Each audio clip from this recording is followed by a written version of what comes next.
नमस्कार दोस्तों, मेरा नाम है प्रदीप चौहान। बात समझनी है तो पूरी सुननी होगी।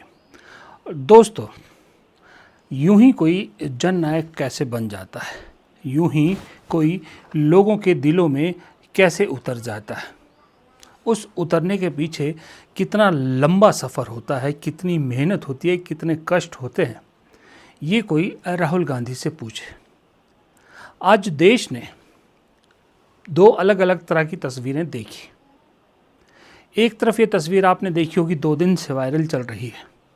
प्रधानमंत्री मोदी को भगवान के रूप में दिखाया गया है और मोदी जी का मंदिर बनाया जा रहा है। बाकायदा कहा जा रहा है सैकड़ों करोड़ रुपए से मंदिर बनाया जाएगा। और मोदी जी की ज़रा वेशभूषा देखिए, राम और कृष्ण का कंबाइन किया गया है, यानी राम और कृष्ण से ज़्यादा दोनों को मिला के जितने पावरफुल थे उतने अकेले मोदी जी हैं। हाथ में राम जी का धनुष है तो सिर पर कन्हैया जी का मोर पंख है।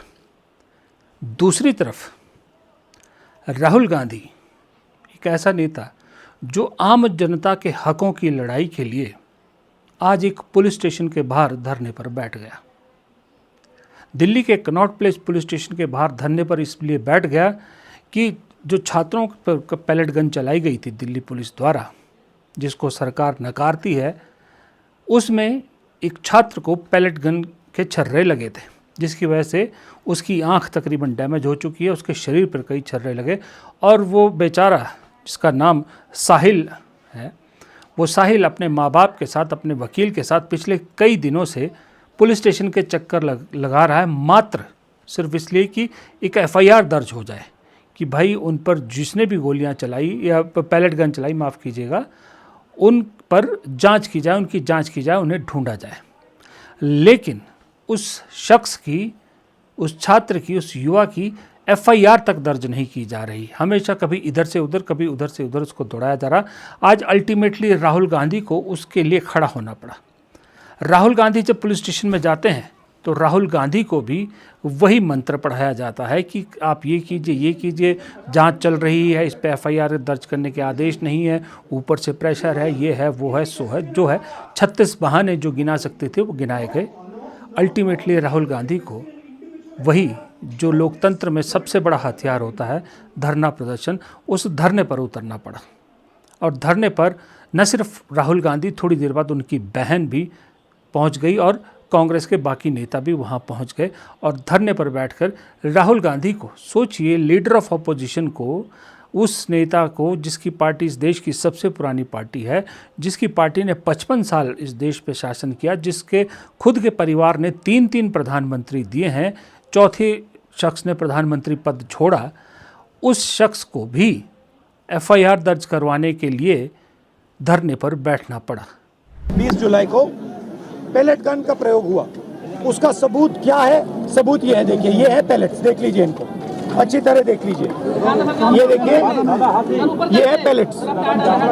ये कहाँ से आए? ये इनके शरीर से आए, दिखाओ, ये इनके यहाँ लगे छर्रे, 200 छर्रे इनके शरीर के अंदर है, 3 छर्रे इनके आंख में है। वो फाइल दिखाओ,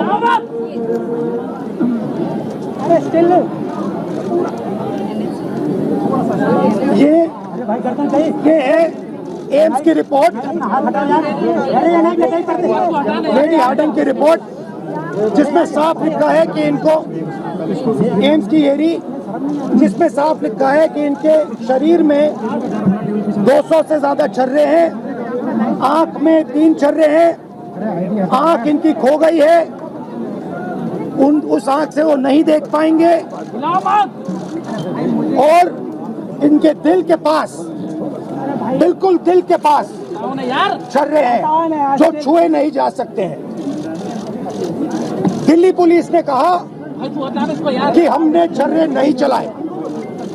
तो एक ही सवाल है, अगर आपने नहीं चलाए तो किसी ने तो ये छर्रे चलाए होंगे, शायद किसी और ने इन पर छर्रे चला दिए, और अगर किसी और ने नहीं चलाए तो पता नहीं, शायद इन्होंने ही छर्रे चला दिए हों।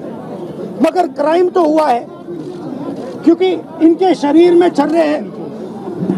हम सिर्फ ये कह रहे हैं कि FIR दर्ज कीजिए, एफआईआर दर्ज कीजिए। हिंदुस्तान का एक युवा है, उनकी मम्मी यहाँ पे ज्योति खड़ी है, उनके पिता दीपक है, साहिल है ये, और हम सिर्फ ये कह रहे हैं कि प्लीज एफआईआर दर्ज कीजिए।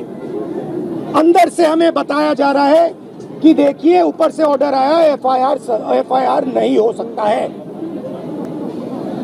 सिंपल सी बात है, जब तक एफआईआर नहीं होगा तब तक हम यहां से नहीं हिलने वाले हैं। सिंपल सी बात है।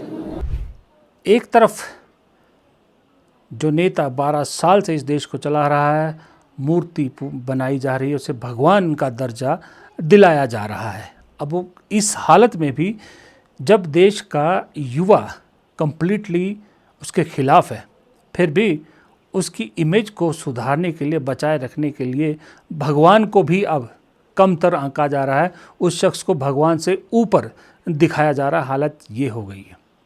और दूसरी तरफ एक वो शख्स है जिसके घर से 2 शहादतें खुद अपनी आंखों से देखी है, अपनी दादी की और अपने पिता की। उसके बावजूद 10 साल 12 साल के इस राजनीतिक विपक्ष के सफ़र में क्या कुछ ऐसा है जो उस शख्स ने नहीं सहा है या उसके परिवार ने नहीं सहा है।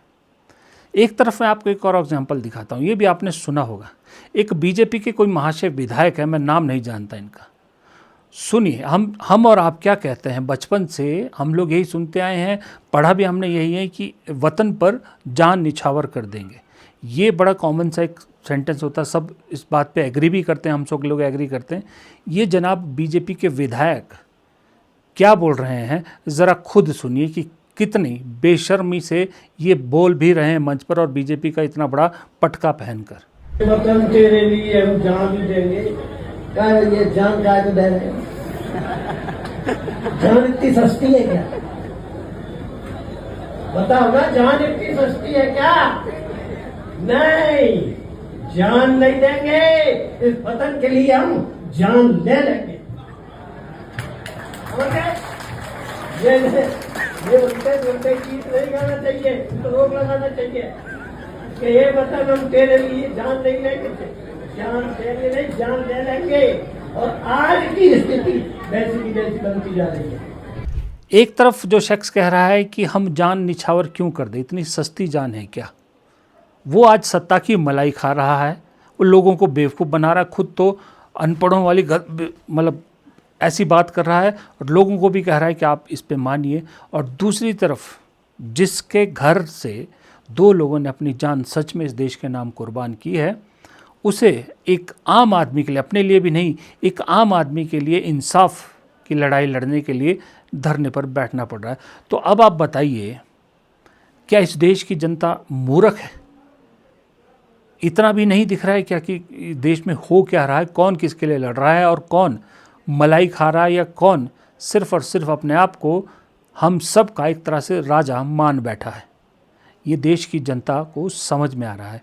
इसलिए जब राहुल गांधी लड़ाई लड़ रहे थे तो बहुत से लोग राहुल गांधी के मजाक का उड़ाने का एक ज़रिया बन गए थे और उसमें पार्टिसिपेट करते थे। लेकिन वक्त बदलते देर नहीं न लगती।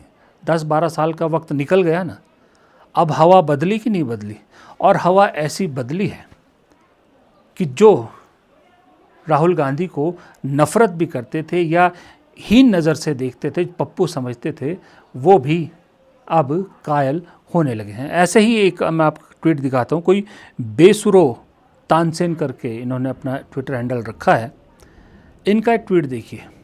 राहुल गांधी की माँ सोनिया गांधी की किताब आने वाली है, हम सबको मालूम है। उस किताब में जो राहुल गांधी ने उनके लिए रेफरेंस के तौर पे जो लिखा है, उसको पढ़कर इन बेसुरे तानसेन जी का भी राहुल गांधी को लेकर देखिए कैसे दिल बदल गया। क्या लिखा है ये आपकी स्क्रीन पर है। दूसरी तरफ जो मैं आपको पहले कह रहा था कि सवालों के जवाब देने से भागना, स्टूडेंट्स जो युवा इस देश की रीढ़ की हड्डी है, भविष्य है इस देश का क्या किसी भी देश का भविष्य होता है, लेकिन इस देश की खुशकिस्मती ये है कि हमारे पास दुनिया में सबसे ज़्यादा युवा हैं। उस युवाओं के सवाल, उस युवाओं के समस्याओं का समाधान करने के बजाय मंदिरों का निर्माण हो रहा है। तो ऐसे में मुझे ये रघुराम राजन का ये ट्वीट क्या सटीक लगा। ये ट्वीट रघुराम राजन ने राहुल गांधी के हाल के जो वो हरा भरा स्वराज कार्यक्रम हुआ कल, उस पे जो राहुल गांधी ने कहा है स्वराज को लेकर, उसको लेकर उन्होंने ट्वीट किया कि, और इस ट्वीट का लब्बो लबाब ये है, आपकी स्क्रीन पर है, कि एक एमफिल, वो भी विदेश की, दुनिया की नामवर यूनिवर्सिटी से एमफिल किए हुए लीडर में क्या क्वालिटीज़ होती है। सिर्फ उन्होंने कहा नहीं, लेकिन वो दर्शाना यही जाना चाहते थे कि जिसकी डिग्रियों पे सवाल है, उस नेता और एक दुनिया के सबसे बड़ी यूनिवर्सिटी से एक एमफिल पास किए हुए नेता की सोच में क्या फ़र्क होता है, ये क्लियर दिख रहा है।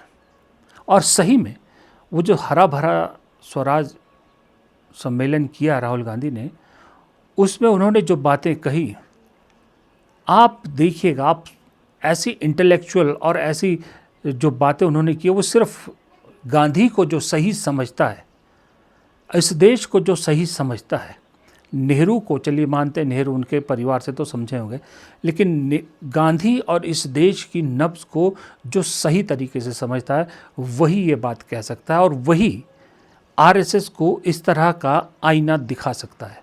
So what Gandhiji was saying was that every living being is a unique entity with his own path towards the truth. I cannot tell you what is your truth. That is my problem with the RSS. That RSS has decided that they know the truth of 1.5 billion people. And I say no. Only 1.5 billion people can know their truth. Even I cannot do. If I start to believe that I know your truth, I'm a madman. Because I'm not you. I have not faced what you have faced. I have not seen what you have seen. I have not dealt with what you've dealt with. I don't have the same father, the same mother, the same friends, the same brother, nothing. So how can I say that I know your truth?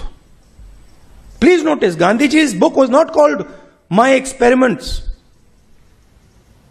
Whose truth?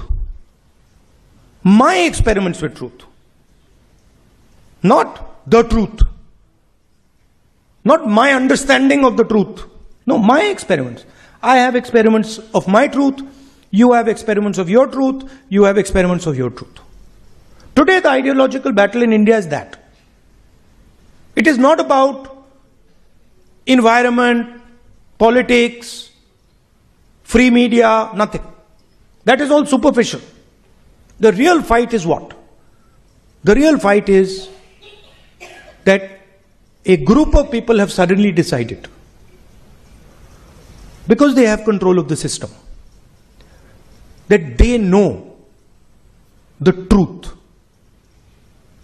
of everybody in this country.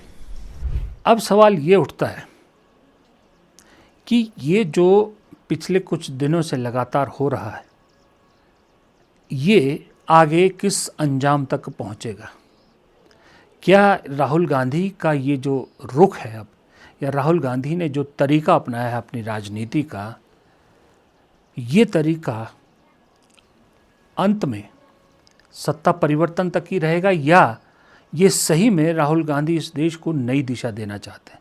और दूसरी बात, जिस तरह से BJP बौखला रही है राहुल गांधी के हर कदम पर, आज भी ये पुलिस स्टेशन वाले धरने पर रविशंकर प्रसाद को प्रेस कॉन्फ्रेंस करने भेजा गया, और वो जनाब वो कह रहे हैं कि राहुल गांधी जो है वो एक तरह से आप कह सकते हो अराजकता फैलाने की कोशिश कर रहे हैं। लेकिन तुरंत जिस मुद्दे पर राहुल गांधी धरना दे रहे हैं उसकी बात करने के बजाय तुरंत कहाँ पहुँच जाते हैं?